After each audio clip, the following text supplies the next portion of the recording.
લાખોનો loss થઈ ગયો છે, પ્લીઝ કોઈ એવી ટીપ આપો કે અમારો લોસ રિકવર થઈ જાય। અમને રોજ આવા અનેક લોકોના કોલ્સ આવે છે જેઓ કોઈ ટેલિગ્રામ ગ્રુપ કે ફેક ટીપ સર્વિસના ચક્કરમાં આવીને એફએનડોમાં પોતાના પૈસા સાફ કરીને બેઠા હોય, પણ સાચું ચિત્ર ત્યારે સામે આવે જ્યારે અમે એમને કેપિટલ પૂછીએ।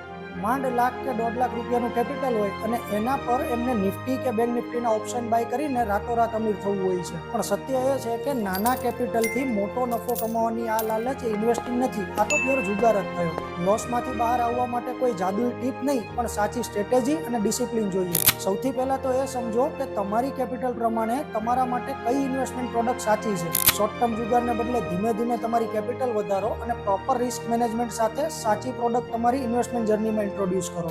આના પર ધ્યાન આપશો તો પ્રોફિટેબિલિટી ઓટોમેટિક આવશે અને બજારમાં ભટકી ગયેલા આવા જ રોકાણકારોને સાચા રસ્તે લાવી 100 થી વધુ વિઝનરી ઇન્વેસ્ટર્સને 100 કરોડથી મોટા પોર્ટફોલિયો સુધી પહોંચાડવાના વિઝન સાથે અમે અમારા મિશન 100 પર કામ કરી રહ્યા છીએ। જો ટિપ્સનો મોહ છોડીને રિયલ વેલ્થ ક્રિએશન તરફ આગળ વધવું હોય અને પોતાની એક મોટી લેગેસી બિલ્ડ કરવા માંગતા હોય તો આજે જ ડીએમ કે કમેન્ટ કરો। Let's connect and define what is truly good for your wealth.